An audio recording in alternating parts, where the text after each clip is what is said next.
Pittsburgh Steelers 24, the New York Giants 20. It's Steelers 365, brought to you by Eastern H2O in the Fox Chapel Plaza. Check them out, easternh2o.com. Thrills and excitement for sports in any season. Pretty soon, skiing. You got some snow skiing as well. Mike Logan, the Pittsburgh Steelers overcoming a bunch of adversity yesterday in the win. A 10-point deficit into the fourth quarter. Travel arrangements a little fuzzy getting up there. Travel the day of the game. Obviously, some officiating calls that I'm sure the players were upset by in the middle of it all. What was the most impressive thing they overcame, those or others? I think the most impressive thing that I noticed with the Pittsburgh Steelers was with everything going on in the city of New Jersey and New York, and having to travel up there the day of the game, which I really don't think is too big of a deal. It may have benefited them actually in this situation because the city that never sleeps, when you go up there the night before, there's a lot of things to get into. Being able to stay home and sleep in your own bed and get up that morning and go play a late afternoon game, it may have benefited them actually. So I just think the focus was there for this football team to go up there amidst the storm that was going on, everything that happened with the city. The New York Marathon being canceled was a big to-do up there, and just to go out there and focus on football and play and come together as a team, I thought was pretty impressive. As a former defensive back yourself, the pass interference call on Keenan Lewis early in the game, a 40-yard swing, and then Ryan Clark to get hit in the end zone on a third down play for leading with the helmet-to-helmet shot when it was clearly on the review in the shoulder. Is it tough to put those plays aside and keep your focus when something like that goes down? I think it can be if you let it affect you. I think Keenan Lewis will be more affected than Ryan Clark was. Ryan Clark is used to getting penalized for, shots to the head and things of, that nature and getting penalized. I know he was very upset because, he gets fined for doing the illegal hits, and when he does a nice, solid tackle the way you're supposed to tackle to get the penalty in that situation. But he's such a veteran that he understands that sometimes you're going to get calls that go against you. But in that situation, it was important for him to just regroup, come back and lead that secondary and make plays. And they were able to, shut that down. Down in the end zone, even though the Giants scored, they were able to come back and bounce back from that. So I think Ryan Clark knows how to handle those situations. And then what could have been a really disastrous turn of events if the defense doesn't play so well late, the old tuck rule where it sure looked like Ben Roethlisberger's arm was coming forward. If a receiver catches that, don't they rule it a completion? Or would they have ruled it a fumble recovery? If that's Tom Brady, does he get the call when they go under the hood? I mean, it just seems incredible that they come out of there after looking at it and say, nope, we're going to stick with the call on the field. Yeah, I think Charles Woodson somewhere right now just shaking his head saying, what's going on?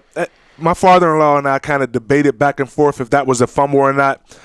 When I seen the replay and I seen Ben's arm get hit, I was thinking the ball started to come loose. So maybe it is a fumble. I was really kind of confused at that call right there, and I was anxious to see what they were going to call. When they ruled it a fumble, I wasn't upset, but if the pass would have went in the air and they would have completed it, I mean, what do you call right there? So I was kind of flustered by that, but nevertheless, they ruled it a fumble, but the Pittsburgh Steelers were able to come back from it. And they overcame a coaching gaffe with a fake field goal try. Now, have you been on a field goal team and ever been in the huddle when they've called, we're going to go with Drew Butler tosses it over the head to the kicker, Sean Sweesham, on an end around to the right? Could there have been any confidence in that play working in the huddle? I think there was some confidence about it working, maybe the element of surprise because, really when they came out to make the decision to kick the field goal, I thought that was just it. Yep. You tie the game up and you rely on your defense. But when they made the call, I sat back and said, wow, that was a gutsy move because at that point the offense was kind of moving the football. I would have took my chances with maybe Big Ben going for a quarterback sneak or turning the ball around and handing it to Isaac Redman, who was running hard all day. He was, in 147 yards, third straight week. They've got it back over 100. Were you more impressed by the run game on the offense or the way the D really handled Eli Manning? One of his lowest quarterback ratings in some time, I think, 45 to 50 games for Eli. I was very impressed with both aspects of the game. The running game for Isaac Redman to come back and give another running back performance of 100 yards. And I was impressed with the offensive line being able to come back and bounce back. In the beginning of the game, I thought Pierre-Paul was getting under Mike Adams, and he was pushing him back. So I thought the offensive line was going to struggle. But anytime you're able to hold Eli Manning to 10 completions in a football game and shut down Victor Cruz. You have to take your hat off to that defense. And just a couple of weeks ago, everyone was talking about how slow and beat up the Pittsburgh Steelers defense was. To respond like that against the champs and Eli Manning says something about this defensive football team. And how outdated LeBeau's scheme was. Yeah, that's all you heard. LeBeau's got to retire. You run him out of here, you know? You will never be able to say that with true validity, because the way Dick LeBeau puts together a defensive scheme with the personnel that he has, I think, people know what we're going to do. They have an idea of the concept of what Dick LeBeau and the Pittsburgh Steelers defense is going to do, but they can't get around it. At some point, it's going to, show its face, and they're going to be able to get pressure, be able to confuse the offense, and go out and execute.